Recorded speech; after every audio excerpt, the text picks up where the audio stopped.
کا شکنجا آپ کے گرد تنگ کیا جا رہا ہے، کیا واقعی ایسا ہی ہے؟ Does it feel that way to you?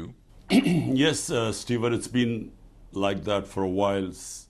جی ہاں اسٹیفن، جب سے مجھے اقتدار سے ہٹایا گیا تقریباً 14 سے 15 ماہ پہلے تو اسٹیبلشمنٹ سمجھتی تھی کہ پارٹی ختم ہو جائے گی، اور عموماً ایسا ہوتا بھی ہے کہ جب آپ اقتدار میں نہیں رہتے تو آپ کی مقبولیت کم ہو جاتی ہے، لیکن اس کے بالکل برعکس پارٹی کی مقبولیت پہلے سے بھی زیادہ بڑھ گئی، اور یہ پاکستان میں بہت غیر معمولی بات تھی۔ جب ضمنی انتخابات ہوئے تو میری جماعت نے 37 میں سے 30 ضمنی انتخابات میں کامیابی حاصل کی، باوجود اس کے کہ اسٹیبلشمنٹ حکومت میں موجود جماعتوں کی پشت پناہی کر رہی تھی۔ تو جب یہ مجھے گیم سے ناک آؤٹ کرنے میں ناکام ہو گئے تو مجھ پر 2 بار قاتلانہ حملے بھی ہوئے، اور اس کے علاوہ اب تک مجھ پر کیے گئے مقدمات کی تعداد 200 کے قریب ہو گئی ہے، اور میں ڈبل سینچری بنانے کے قریب ہوں، اور یہ تمام کوششیں اس لیے ہیں کہ یہ مجھے جیل میں ڈال سکیں یا مجھے نااہل کروا سکیں یا میرے خلاف یہ دونوں کام کر سکیں۔ And the whole attempt is to either imprison me or disqualify me, or both. Yeah, you talk about being knocked out of the game. آپ گیم سے باہر کیے جانے کی بات کر رہے ہیں، اور آپ کے خلاف تقریباً 200 کیسز ہیں، جن میں سے ایک آفیشل گفٹس کے غلط استعمال، اس کے علاوہ توہین الیکشن کمیشن کا کیس، اس کے علاوہ بغاوت، بلاسفیمی، اور یہاں تک کہ ایک قتل کے مقدمے میں بھی آپ نامزد ہیں۔ But then there are others which include, as I understand it, sedition, blasphemy, and one case which even alleges you were involved. تو یہ بہت پیچیدہ اور مشکل صورتحال ہے، اور اگر دیکھا جائے تو آپ کے پاس تو کسی اور چیز کا وقت بھی نہیں۔ You don't have time for anything else. Well, you forgot to mention there are about 60 or 70. آپ یہ بتانا بھول گئے کہ میرے اوپر تقریباً 60 سے 70 دہشت گردی کے مقدمات بھی ہیں۔ میرا تمام وقت ایک عدالت سے دوسری عدالت کے چکر کاٹنے میں گزر جاتا ہے۔ 2 مہینے کے دوران میں نے 335 عدالتی پیشیاں بھگتی ہیں، اور میری قانونی ٹیم بھی ایک کے بعد ایک کیس میں میرے دفاع میں مصروف رہتی ہیں، لیکن بات یہ ہے کہ یہ تمام بوگس اور جعلی کیسز ہیں، اور ان میں سے کچھ نہیں نکلنا، اور اب یہ فوجی عدالتوں کی تیاری کر چکے ہیں، اور اب یہ معاملہ سپریم کورٹ میں ہے کہ وہ فوجی عدالتوں کے لیے اجازت دیتی ہے کہ نہیں، اور ان فوجی عدالتوں کے قیام کا مقصد ہی مجھے سزا دلوانا ہے۔ So not. And the objective of the military court is that there I certainly will be sentenced.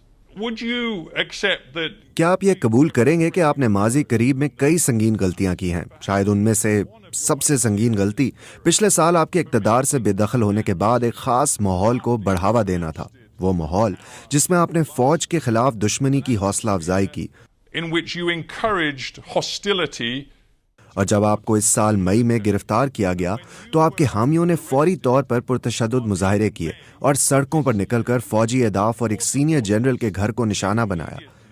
Took to the streets in violent protest, which included violence directed against military targets, including کیا وہ آپ کے لوگ نہیں تھے جو آپ کی بیان بازی کے نتیجے میں ایسا کر رہے تھے؟ people responding to your rhetoric. Well, Stephen, let me just answer this one by one. Number one. ٹھیک ہے اسٹیفن، مجھے صرف ایک ایک کر کے جواب دینے دیں۔ نمبر 1، میرے 27 برس کی سیاست میں کیا میں نے کبھی کسی کو تشدد کرنے کو کہا ہے؟ کبھی نہیں۔ ہمارے تمام احتجاج آئین کے اندر رہتے ہوئے پرامن رہے ہیں۔ احتجاج کی اجازت تو ہمیں آئین نے دی ہے۔ جب ہمیں کوئی ناانصافی محسوس ہوتی ہے تو احتجاج کرنا ہمارا حق ہے، اور وہ ہم نے کیا ہے۔ ہم نے 126 دن کا اب تک کا سب سے طویل احتجاج کیا، اور ایک بھی تشدد کا واقعہ سامنے نہیں آیا۔ تمام پرامن احتجاج تھے، ہم احتجاج کرتے تھے اور واپس چلے جاتے تھے۔ تو یہی بات ہے جو عدالتوں کے 2 فیصلوں نے اب بھی ثابت کی ہے کہ ہم اس میں ملوث نہیں تھے۔ ہم سمجھتے ہیں کہ ان پرتشدد کارروائیوں کی آزادانہ تحقیقات ہونی چاہیے ان 4 مقامات پر جہاں پر آگ لگانے کے واقعات ہوئے۔ None of us were involved in any of violence. We believe that there should be independent investigation into the just four places where the violence took place. But hang And on, instead did they you put- not think for a moment, knowing کیا آپ نے ایک لمحے کے لیے بھی یہ نہیں سوچا کہ آپ نے اس تمام عرصے میں غیر ذمہ داری کا مظاہرہ کیا اور اس دوران فوج پر کٹ پتلی حکومت کو لانے، حکومت کو گرانے، بغاوت کا آغاز کرنے، پاکستان پر قبضہ کرنے اور جمہوریت کو مکمل طور پر کمزور کرنے کے الزامات عائد کیے؟ کیا آپ کو یہ نہیں لگتا کہ ان سب سے مشکلات پیدا ہوئیں؟ undermining its democracy? Did you not for a moment think that that might lead to trouble? So, Stephen, what you're saying is that I should not tell what was the truth? تو Stephen, آپ جو کہہ رہے ہیں وہ یہ ہے کہ مجھے یہ نہیں بتانا چاہیے تھا کہ سچ کیا تھا۔ سب جانتے ہیں کہ پاکستان میں کیا ہوا۔ موجودہ وزیر دفاع جو اس وقت اپوزیشن میں تھے نے کہا تھا کہ 2020 میں جب میری حکومت کو صرف 6 ماہ ہوئے تھے، اس وقت کے آرمی چیف نے انہیں 2 ٹوک الفاظ میں کہا تھا کہ وہ میری حکومت سے جان چھڑانا چاہتے ہیں، اور یہ کووڈ-19 کے باعث 2 سال تک نہیں ہو سکا تھا، اور یہی وجہ تھی کہ وہ اس وقت ہماری حکومت نہیں ہٹا سکے، اور یہ بات موجودہ وزیر دفاع نے کی ہے۔ 19, which is why he held back. That's the only reason he didn't remove our government. Now, this is ملک میں کسی کو بھی شک نہیں ہے کہ سابق آرمی چیف نے میری حکومت ہٹائی، بلکہ وزیر دفاع نے تو بڑھ چڑھ کر یہ بھی کہا کہ انہیں یہ کہا گیا تھا کہ عمران خان پاکستان کے لیے خطرہ ہے، اس لیے ہٹا دیا گیا۔ یہی سچ ہے۔ he thought Imran Khan was dangerous for Pakistan. That's why he removed me. So this is just a fact. Well, no one. I talked about karma. Yeah, I talked about karma before. The truth is, you rode. میں نے پہلے کارما کے بارے میں بات کی تھی۔ سچ تو یہ ہے کہ آپ فوجی حمایت کا سہارا لے کر اقتدار میں آئے۔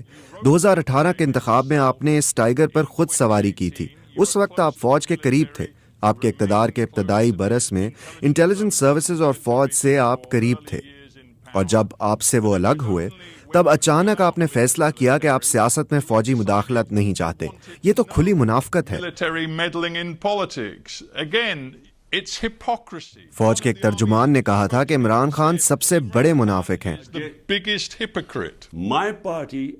میری پارٹی نے 0 سے اپنا آغاز کیا تھا، اور 22 سال میں نے اپنی پارٹی کو بنایا، اور پھر اگر 2018 میں فوج ہمیں لائی ہوتی تو اب جب اسٹیبلشمنٹ کھلم کھلا ہمارے خلاف ہے اور ہمیں ختم کرنے کی کوشش کر رہی ہے، تو حکومت سے باہر ہونے کے باوجود ہم نے 37 میں سے 30 ضمنی انتخابات کیسے جیت لیے؟ یہ کیسے ہوا؟ کیونکہ اسٹیبلشمنٹ کے لیے تو سب جانتے ہیں کہ یہ موجودہ حکومت کے ساتھ کھڑی ہے، تو کس طرح ہم تمام ضمنی انتخابات میں کلین سویپ کر گئے؟ تو صاف ظاہر ہے کہ ہم فوج کی وجہ سے اقتدار میں نہیں آئے۔